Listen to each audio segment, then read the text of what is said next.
Aku pengen kerja di balik layar, aneh ya? No. There are a lot of people wants to do that. Iya, mungkin. Nah ini mungkin salah satu efek dari 18 tahun di depan layar. Jadi pas kemarin nyoba buat short movie di YouTube aku, dan aku bekerja di balik layar dan di depan layar dua-duanya, terus aku kayak, oh jadi selama ini yang produser rasain, ini yang orang-orang di balik layar rasain. Kalau kita kan sebagai aktor atau aktris suka kayak, aku syutingnya mundur sih, aku pulang pagi sih, tapi ternyata di balik itu semuanya tuh punya porsinya dan bebannya masing-masing gitu. Aku juga selalu bersyukur sama apa yang Tuhan kasih gitu, karena mungkin banyak yang pengen jadi artis juga, Betul. pengen banyak yang bisa bergerak di dunia entertainment, dan alhamdulillah aku dikasih rezeki sama Tuhan dari kecil jalannya di jalan itu gitu. Jadi di saat lagi mengeluh, di saat lagi capek, di saat lagi bosen, yang diingat-ingat ya tetap harus bersyukur, karena nggak semua orang bisa dapat kesempatan dan rezeki yang seperti aku.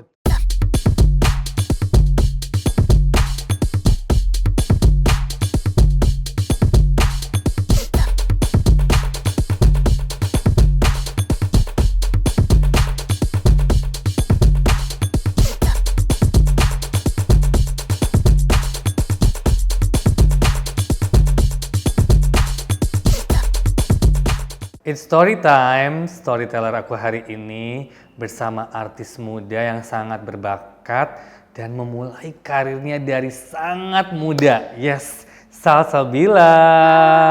Akhirnya kamu berada di sini, terima kasih. Iya, aku juga kayak, diundang podcast nih mau nggak? So kayak, kok gue deg-degan ya? Terima kasih lo udah mengundang. Terima kasih juga.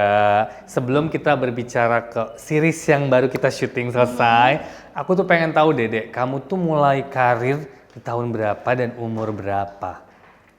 Sebenarnya dari umur 4,5 tahun.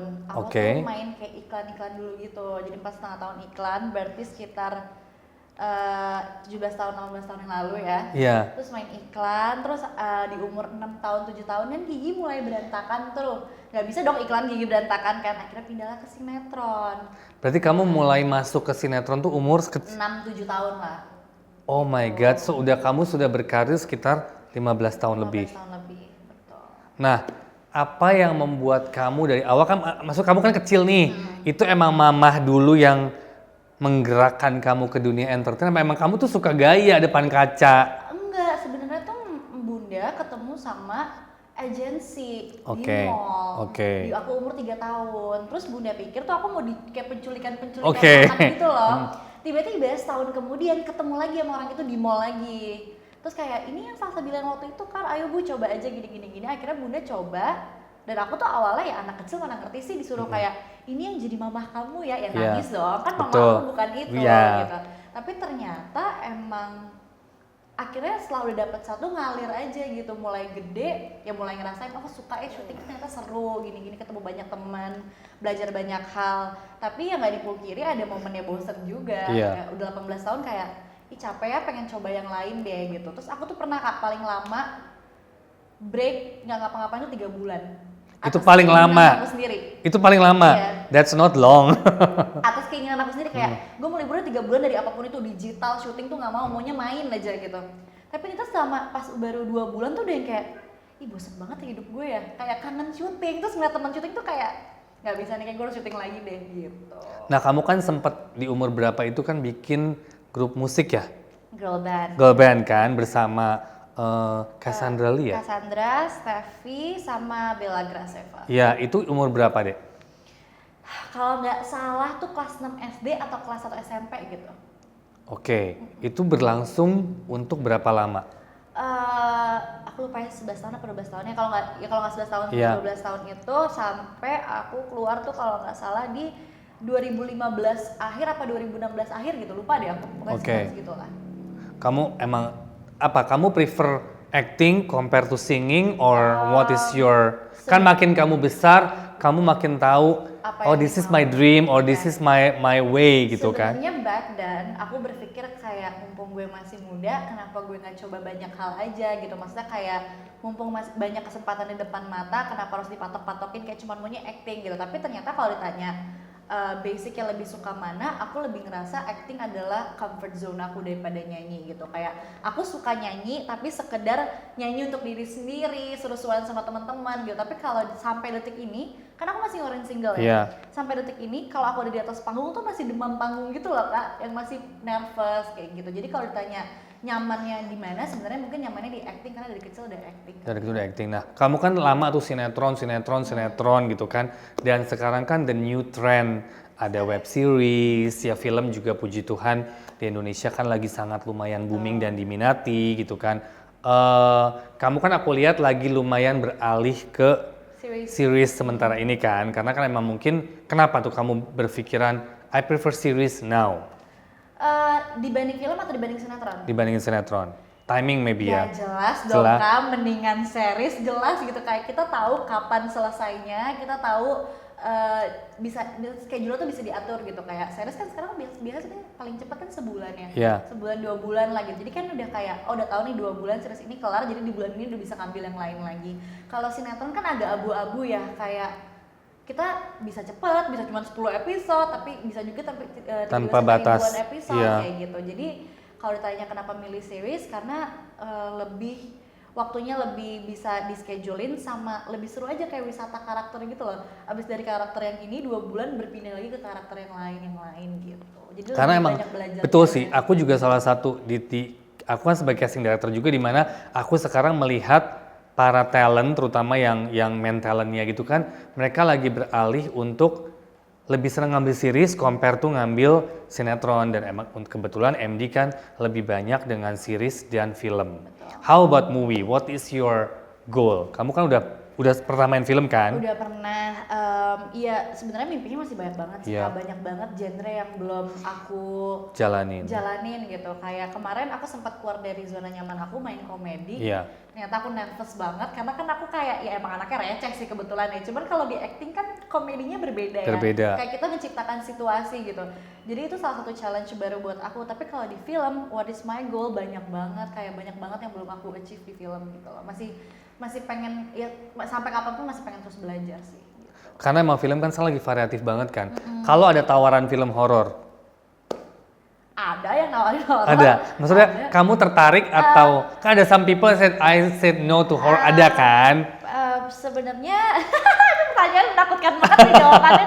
Oke, sebenarnya tetap tertarik, tapi kan kembali lagi kayak baca skenarionya, mainnya sama siapa kayak gitu kan. Jadi kalau emang menurut aku suka, aku sebenarnya apapun itu, mau horor atau apapun itu, kalau aku suka sama ceritanya akan aku ambil sih. Berarti kamu nggak ada restriksi? Ada some people kan yang emang gue takut dan gue nggak mau main horor gitu loh. Aku kalau seandainya action ada adegan terjun lantai 10, kalau aman aku juga loncat Kak. Oh gitu ya. Gitu. Oh berarti emang you like challenges. Iya. Tapi kalau seandainya kayak emang gue nggak mau main horor, gue nggak mau main komedi, awalnya juga kayak gitu. Nggak mau main komedi tapi karena takut, bukan nggak mau. Akhirnya pas nyemplung, ternyata banyak pelajaran baru. Pernah main horor juga beberapa kali. Ya emang serem, cuman ya enggak lah, aku nggak takut gitu.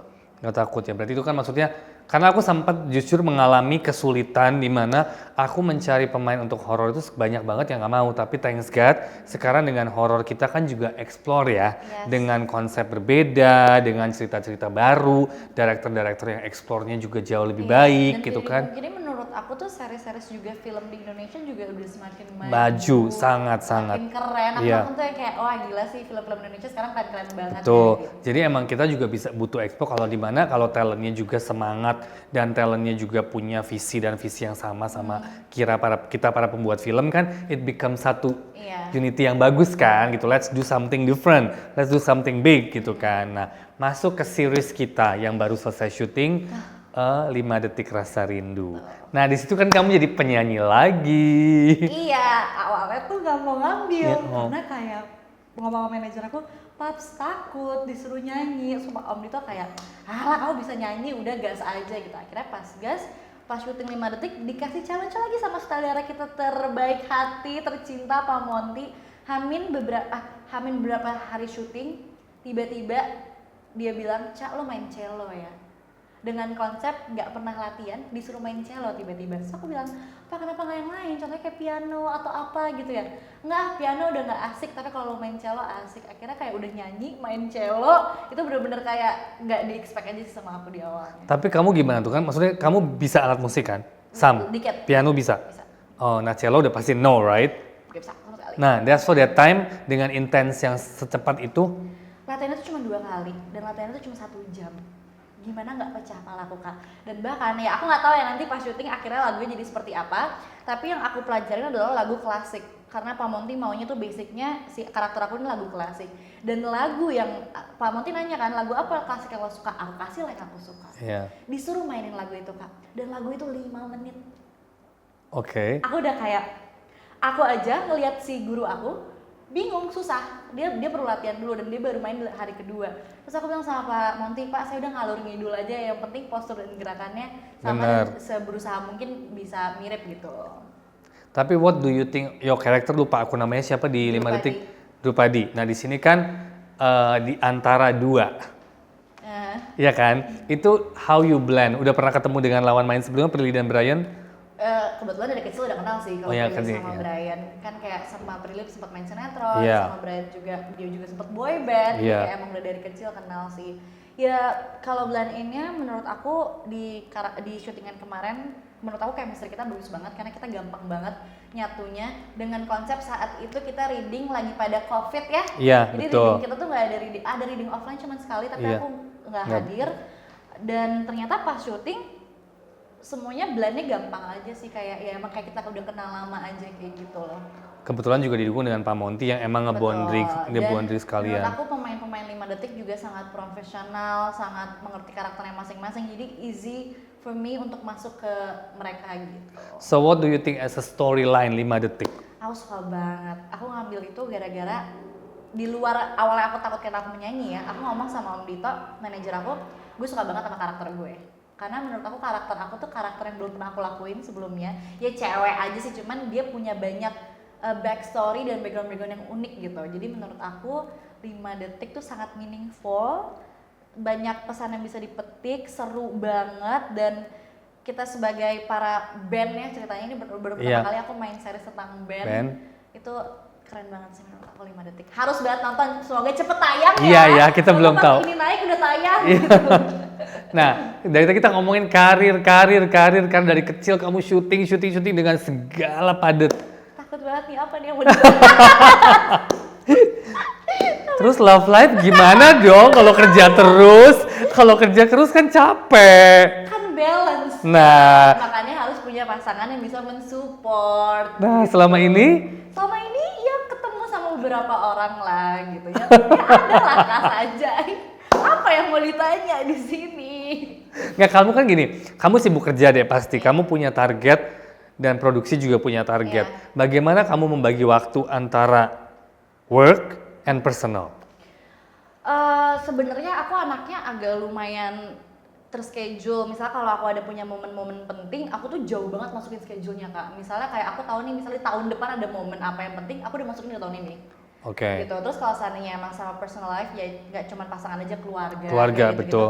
Sebenarnya itu kan semua bisa dibagi ya, kayak reading kan cuma misalnya 4 jam. Ya kan sisanya kita masih bisa main sama keluarga, bisa ketemu sama teman, bisa ketemu sama pacar. Tapi kalau syuting ya kalau ada libur aku main, kalau lagi libur tapi ternyata capek ya istirahat, kayak gitu aja sih Kak sebenarnya. Tapi kamu get bored nggak sometimes? Bisa tadi kamu udah mention bahwa you love this work, tapi kan ada momentum dimana kamu dari kecil syuting miss the childhood moment nggak? I used to think about that, kayak di umur 17-18 tuh mungkin karena lagi puber kali ya, jadi berpikir kayak waktu gue kecil tuh waktu gue dimakan banyak banget, bahkan gue nggak berpikir gini, gue pengen jadi kayak anak normal ya, padahal kan setelah dipikir-pikir saya juga normal ya gitu. Cuman kayak kok gue waktu kecil nggak bisa main kayak teman-teman ya, nggak bisa kayak bahkan yang paling sedih tuh aku jarang banget liburan sekolah. Tuh kan ada liburan kayak abis UAS, betul. Kan jalan-jalan ya. Dan kamu syuting ya kan? Kamu nggak bisa kan. Dan di umur-umur segitu tuh emang lagi krisis yang kayak gue pengen ngerasain dong kayak orang-orang normal tuh kayak apa yang gak harus kerja di usia belia gitu. Tapi ya ternyata balik lagi setelah aku kosong 3 bulan itu aku nggak ngapa-ngapain, aku bosan, ujung-ujungnya aku main ke kantor dengan kayak nggak mau syuting, gue cuma pengen lihat aja anak-anak lagi ngapain kayak gitu. Jadi kalau dipikir-pikir pernah nggak sih kangen kayak masa kecilnya tuh waktunya diambil banyak ya, pasti pernah. Pasti Cuman pernah. di sisi lain aku juga selalu bersyukur sama apa yang Tuhan kasih gitu, karena mungkin banyak yang pengen jadi artis juga. Betul. Pengen banyak yang bisa bergerak di dunia entertainment, dan alhamdulillah aku dikasih rezeki sama Tuhan dari kecil jalannya di jalan itu gitu sih. Jadi di saat lagi mengeluh, di saat lagi capek, di saat lagi bosen, yang diingat-ingat ya tetap harus bersyukur, karena nggak semua orang bisa dapat kesempatan dan rezeki yang seperti aku. Betul, gitu. setuju Atau mungkin banget. kesempatannya bisa di beberapa tahun lagi, sedangkan aku dari belia kan. Jadi kalau lagi capek ya kuncinya yuk bersyukur, yuk bisa kayak gini, di umur segini bisa beli ini sendiri, bisa ngebahagiain orang tua kayak gitu. Itu the moment that we have to appreciate sih. Betul. Tapi kan balik lagi kita human ya. Betul. Sometimes kita mengeluh, tapi as you said, aku senang banget kata-kata kamu tadi yang di saat kita mengeluh kita harus tetap bersyukur karena nggak semua orang bisa seperti kita. Betul. Setuju banget. Nah, what's your plan next ke depan? Apa sih yang kamu pengen di dunia entertain yang kamu belum capai? Aku pengen kerja di balik layar, aneh ya? No. There are a lot of people wants to do that. Iya, ini mungkin salah satu efek dari 18 tahun di depan layar. Jadi pas kemarin nyoba buat short movie di YouTube aku, dan aku bekerja di balik layar dan di depan layar dua-duanya, terus aku kayak, oh jadi selama ini yang produser rasain, ini yang orang-orang di balik layar rasain. Kalau kita kan sebagai aktor atau aktris suka kayak, kok syutingnya mundur sih, aku pulang pagi sih, tapi ternyata di balik itu semuanya tuh punya porsinya dan bebannya masing-masing gitu. Yang selama ini aku sering mengeluh misalnya kayak, Paps, gue belum pulang nih sampai jam 4 pagi gitu, dan ternyata setelah aku di balik layar aku ngerasain memang ada alasannya kenapa kita harus syuting sampai jam 4 pagi gitu. Nah, kedepannya aku sangat pengen mencoba bekerja dan belajar di balik layar sih kayak gimana. Dan yang pasti explore dan ngembangin diri aja untuk bisa berakting, bekerja lebih baik kali ya. Gitu. Kita kan pernah bekerja sama zaman dulu sekali kayaknya ya. Iya, kecil kan sih. Long time ago ya, and then kita kembali lagi dengan 5 detik kemarin. Ada sih omongan-omongan kecil yang bilang salah satu ribet, salsa itu begini. Aku tidak merasakan itu. Cuman tapi kenapa ada impression seperti itu di awal deh? Sebenarnya sama aja kayak orang-orang pertama kali ketemu aku kayak, gila nih orang jutek banget deh. Gila nih orang mukanya galak banget deh. Karena sejujurnya aku tipikal orang yang nggak bisa dicemplungin sendirian di dalam 100 ruangan yang isi 100 orang. Aku bakal menutup diri gitu loh. Aku bakal jadi yang kayak defensif, yang kayak yaudah kalau ada yang ngajak ngobrol alhamdulillah, kalau enggak ya gue sendiri aja kayak gitu. Nah, kalau ditanya kenapa dulu ribet, aku nggak tahu ya, karena menurut aku nggak ngerasa ribet, aku nggak ngerasa rewel. Syutingan aku sebelum sama MD sama, hati-hati ya sama salsa, katanya suka rewel. Aku dengar lah itu dari produksi, terus ternyata setelah kita syuting dikasih tahu sama produksinya, gue tuh bingung banget ya Sal, kemarin tuh gue syuting di Notes, kayak jangan bikin salsa kesel lah kayak gitu.